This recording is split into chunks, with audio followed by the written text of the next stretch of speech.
Hey, welcome to Tabletop Skirmish Games and part 6 of my How to Play Warhammer 40,000 series. I'm Lee, and in this video I'll be taking you through all the basic rules for the shooting phase.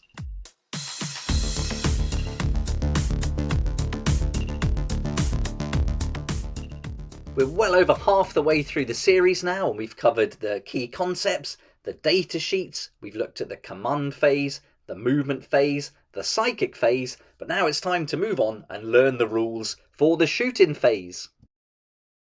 You start your shooting phase by selecting one eligible unit from your army to shoot with. When your unit shoots, select targets and then resolve attacks with any or all ranged weapons that models in that unit are equipped with. Continue this process by selecting another eligible unit from your army to shoot with, and once you've shot with all your units, you can progress to the charge phase. Now let's look at selecting targets, and when your unit shoots, you must select the target unit for all of the ranged weapons its models are making attacks with before any of the attacks are resolved. And if a weapon has more than one ranged weapon, it can shoot all of them at the same target, or it can split the weapons between different enemy units. At least one model in the target unit must be visible to the attacking model and within range of the attacking weapon. If a unit targets multiple units, all attacks against one unit must be resolved before resolving attacks against the next. If a unit shoots with multiple weapons, all attacks made with weapons that have the same profile must be resolved before resolving attacks with the next. When a model shoots a ranged weapon, it will make a number of attacks, and you make one hit roll for each attack being made. All of a ranged weapon's attacks must be made against the same target unit, and for the number of attacks, just look at the number after the weapon's type. Let's look at the locked in combat rule next, and units cannot shoot while they are within engagement range of any enemy units, and units cannot shoot at targets within engagement range of any friendly units either. There are 5 types of ranged weapon, and each will come with their own rules, so let's look at them now. The first weapon type is the assault weapon, and this can be shot even if firing models units advanced. You subtract 1 from hit rolls if the firing models unit did advance. The second is a heavy weapon, and you subtract 1 from hit rolls if the firing model has the infantry keyword and its unit has moved this turn. The third type is rapid fire, and when a model shoots a rapid fire weapon, you double the number of attacks it makes if its target is within half the weapon's range. The fourth type is the grenade, and when a unit shoots, one model that is equipped with a grenade in that unit can resolve attacks with it instead of shooting any other weapon.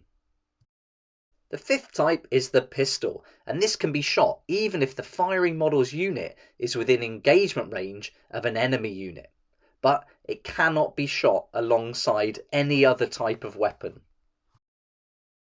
There's an advanced rule for weapons called blast weapons, and let's go through that now. If a blast weapon targets a unit that has between 6 and 10 models, it always makes a minimum of 3 attacks. When a blast weapon targets a unit that has 11 or more models, you do not roll a dice to randomly determine how many attacks are made, and instead you make the maximum possible number of attacks. Blast weapons can never be used to attack units within the firing unit's engagement range. Now we're on to a really important part of this whole series, and that is how to make attacks. And attacks are made using both ranged and melee weapons. Attacks can be made one at a time, or in some cases you can roll for multiple attacks together. So let's go through the sequence we need to follow. The first step is the hit roll, and for ranged weapons we roll 1d6. The hit is scored if the result equals or beats the attacking model's BS characteristic. Otherwise, the attack fails. For melee weapon attacks, we roll 1d6, and the hit is scored if results equals or beats the attacking model's WS characteristic. Otherwise, the attack fails. Step 2 is the wound roll, and for this we roll 1d6 and compare the attacker's strength characteristic with the target's toughness characteristic on this table. The target is wounded if the score equals or beats the result required. Otherwise, that attack fails. It's important to remember those dice modifier rules that we covered in part 1. Now we're on to step 3, where we allocate an attack, and if an attack successfully wounds the target unit, the player commanding the target unit allocates that attack to one model in the unit. If a model in the unit has already lost wounds, or has already had attacks allocated to it this phase, they must select that model. Now we're on to step 4, the saving throw, and the player commanding the target unit makes one saving throw by rolling 1d6 and modifying the roll by the armor penetration characteristic of the weapon that the attack was made with. If the result is less than the save characteristic of the selected model, the saving throw is failed and it suffers damage. Otherwise, the attack is saved. Now we're on to the final step, which is step 5, where we inflict damage, and the damage inflicted is equal to the damage characteristic of the weapon making the attack.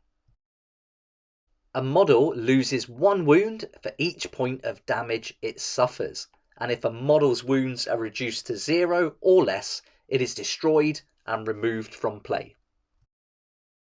If a model loses several wounds from an attack and is destroyed, any excess damage inflicted by that attack is lost and has no effect.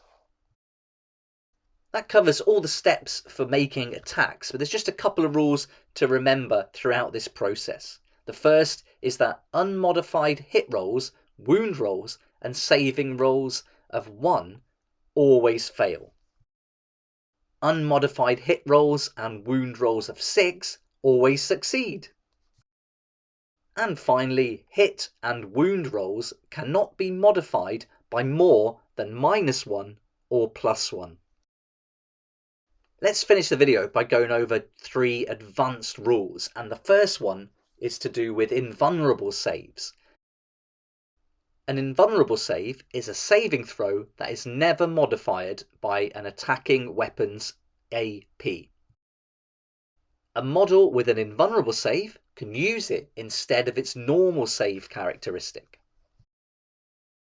The next advanced rule is to do with mortal wounds, and some attacks will inflict mortal wounds on the enemy, and each mortal wound inflicted on a unit causes one model in the unit to lose 1 wound. No saving rolls can be made against mortal wounds, and mortal wounds inflicted by attacks in addition to normal damage always apply, even if normal damage has been saved. And finally, let's look at ignoring wounds, and some models have rules that give them a chance to ignore wounds, and a model can only use one rule to attempt to ignore each wound suffered.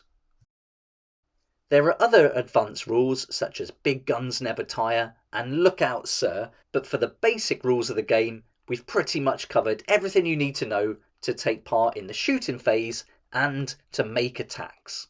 So come and join me for part 7 of this Warhammer series, where we'll go through all the rules for the charge phase.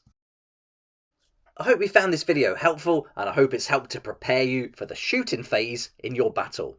If you liked the video, please hit the like button, subscribe for more videos like this, and don't forget to hit that notification bell so you can keep up to date with all the next parts of this series. I'd like to say a huge thank you to everyone that's helped make this series possible, and so thanks to everyone who's either provided a product or sponsored this video series. I really appreciate it, and thank you so much. I'll put links in the description below to everyone who's contributed to the series, and I'd love it if you went and checked out their websites and supported their work. I'd like to say a huge thank you to my Patreon supporters who make these daily videos possible, and if you're interested in joining the community, it'd be awesome to see you there, and I'll put a link for that in the description down below.